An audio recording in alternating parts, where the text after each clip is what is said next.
मैं सिर्फ ये कह रही हूँ, मैंने ये बिल्कुल नहीं कहा, डोंट गेट मी रॉन्ग, कि मैं नहीं चाह रही हूँ कि जो लोग एलिजिबल हैं उनको ना दिया जाए। मैं सिर्फ ये कह रही हूँ कि जो पूरा एक नैरेटिव खड़ा किया जाता है चुनाव से लेकर इम्प्लीमेंटेशन तक, वो क्या ये नैरेटिव एक बड़ा नैरेटिव नहीं हो सकता सिवाय इसके कि हम उनको सिलेंडर दे दें, हम उनके बैंक अकाउंट में 2500 रुपए डाल दें। चुनाव बीत गए ना, चुनाव पर अब क्यों बात करना? चुनाव के बाद की बात है। On a day like this आप ही का टीवी चैनल आज एक बड़ा नैरेटिव क्यों नहीं खड़ा कर सकता महिलाओं के लिए? आज हम सिर्फ एक 2500 रुपए, हम सिर्फ 2500 रुपए नहीं है, यही तो गलती है। वो सिर्फ 2500 रुपए नहीं है, वो एक बड़ा अमाउंट है हर महीने 2500 रुपए का। I will not agree, I will not agree. आप मेरी बातों से सहमत नहीं होंगी। मैंने दिल्ली में रिपोर्टिंग की, मैंने बहुत जगह झुग्गियों में जाकर रिपोर्टिंग की। 2500 रुपए एक बड़ा अमाउंट है।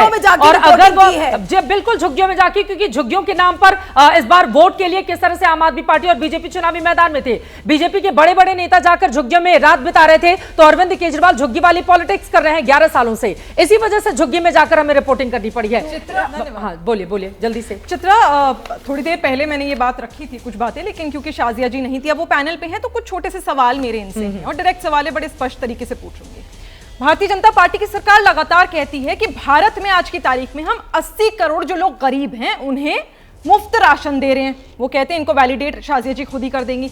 अब वर्ल्ड बैंक की रिपोर्ट कहती है कि 27% लोग, 27 यानी 27% लोग बहुत ही गरीब हैं। अब जाहिर सी बात है ये डेटा मैच नहीं हो रहा। इसका मतलब ये कि बहुत सारी वल्नरेबल महिलाएं आज भी हैं जो इस 27% में नहीं है, क्योंकि डेटा इससे ज्यादा होना चाहिए था। तो आप किस बेसिस पर 80 करोड़ 25 करोड़ गरीबों को बाहर निकालने का काम सरकार ने किया है? ये भी एक आंकड़ा सामने आया। शाजिया जी, मेरे 2-3 सवाल और, उसके बाद आप जवाब दीजिएगा। फिर यहां पर आपने कहा कि जो विधवा पेंशन लेती हैं उनको भी आप नहीं देंगे, जो ये आपने 2500 रुपए महीना का है। अब विधवा पेंशन में कुछ ऐसी भी महिलाएं हो सकती है जो वाकई इकोनॉमिकली बहुत ज्यादा गरीब है, तंग है, परेशान है, तो क्या आप उनको अलग एक सेगमेंट में रखकर उनको भी 2500 रुपए देंगे? क्योंकि वो जरूरतमंद है वाकई, क्योंकि यहां पर जरूरतमंद औरतों की बात हो रही है, तो मैं ये बात उठा रही हूं। तीसरा, शाजिया जी 2 सवाल और, रुक जाइए थोड़ा सा, एक एक करके सवाल पूछेंगे, एक एक करके जवाब देंगे, वरना वो सवाल भूल जाएंगे क्या सवाल। नहीं, मैं सवाल रिपीट कर दूंगी। सबसे पहले मैं निखत जी आपको बता दूं, शाजिया जी 2 छोटे सवाल है, बहुत आप तो बहुत ही आप बहुत जल्दी से। अब यहाँ पर 16% लोग ऐसे हैं जिनके बीपीएल कार्ड आज तक बने ही नहीं। ये खुद सरकार कह रही है, सरकारी आंकड़ा है। तो क्या आप उनके बीपीएल कार्ड्स बनवाएंगे? और 35% लोग ऐसे हैं जिनके झूठे इनएलिजिबल बीपीएल कार्ड्स बने हैं।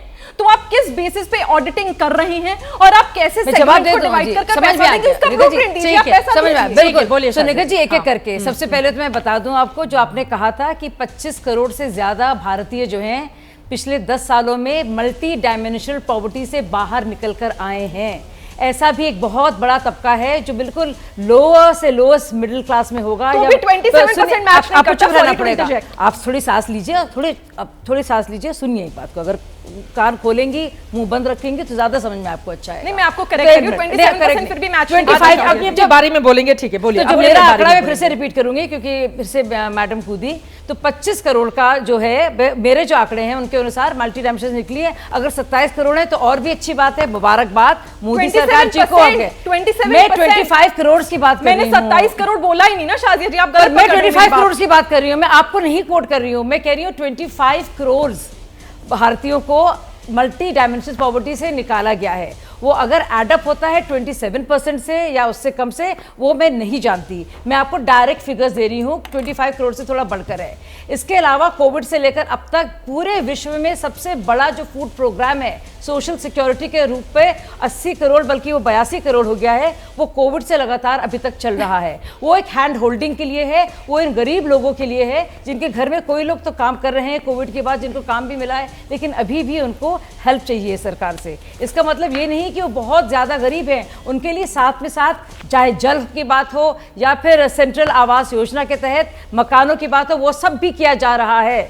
चाहे वो शौचालयों की बात हो या उज्ज्वला योजना की हो, तो ये सब चीज़ें एक साथ चल रही हैं। अब बीपीएल कार्ड्स अगर जो नहीं बने हैं तो जाहिर सी बात है क्योंकि रजिस्ट्रेशन है, और अगर आप पढ़ेंगी पूरा खाका इसमें तैयार है, बाकायदा रेखा जी ने कहा है। इस बात की तफसील से मैं आपको बता दूं कि खुद औरतें जाकर अपनी डिटेल्स दे भी सकती हैं, उसमें परिवार वाले भी उनकी डिटेल्स दे सकते हैं। वो सारी महिलाएं जो बिलो पॉवर्टी लाइन के हैं, हाँ। और अगर उनको इस बात की तस्दीक करनी है कि बीपीएल कार्ड नहीं बने हैं, जिसको लेकर आपको फिक्र है निगता जी, अच्छी बात है, फिक्र होनी चाहिए, हम सबको होनी चाहिए। तो वो अपना बीपीएल कार्ड भी बनाएंगी इस आधार पर कि उनको अभी तक ये नहीं मिला है। जो ऑलरेडी लाभार्थी हैं, फूड खत्म कर लो, खत्म, छोटी जरूरी बात है, इसलिए जो लाभार्थी अभी तक हैं फूड ग्रेन्स योजना के या राशन योजना के, वो उनको उनसे लाभ मिलेगा। लेकिन बाकी जो महिलाएं हैं जो लाभार्थी हैं और चीज़ों की, तो उनको इसमें वो नहीं है, क्योंकि ये लाभार्थी जो हैं सिर्फ और सिर्फ बहुत ही गरीब महिलाएं, जिनके पास महिलाएं हैं, ठीक है, आर्थिक साधन आया तो कोई जो महिलाएं कमजोर लाभार्थी जो तमाम सरकारी योजनाओं से महरूम है उनके लिए ये है। लेकिन मेरा इस सवाल आएगा कब पैसे? बस सवाल तो सबसे वाजिब ये है ना कि आएगा कब? 8 तारीख का इंतजार किया जा रहा था। शाजिया जी, एक ठीक सवाल है, आपने हाँ, जल्दी एड्रेस से, नहीं आ रही करा। मैम, जो सॉरी विधवा मैम, पेंशन शुभ्रा में सर, उसके बाद लाभार्थी ध्यान उन्हें देना। मिलेगा या नहीं मिलेगा, क्योंकि आपने अन्य योजना की अभी बात मैं यहाँ पर बता देती हूँ जो मैंने बता दिया, नियम और जब शर्तें हैं, मैं आप जल्दी से सुनेंगे बता ज़्यादा। देती हूँ, उसको हम स्क्रीन पर भी चला देते हैं। देखिए, नियम और शर्तें महिला समृद्धि योजना के लिए है, ई रजिस्ट्रेशन होना जरूरी है, कोई दूसरा सरकारी लाभ वो ना लेती हो, सरकारी पद पर ना हो, महिला की आयु 18 से 60 साल हो, परिवार इनकम टैक्स ना भरता हो, आय 3 लाख से ज्यादा ना हो, दिल्ली की महिला होना जरूरी है। ये भी एक वाजिब ये बातें हैं। आप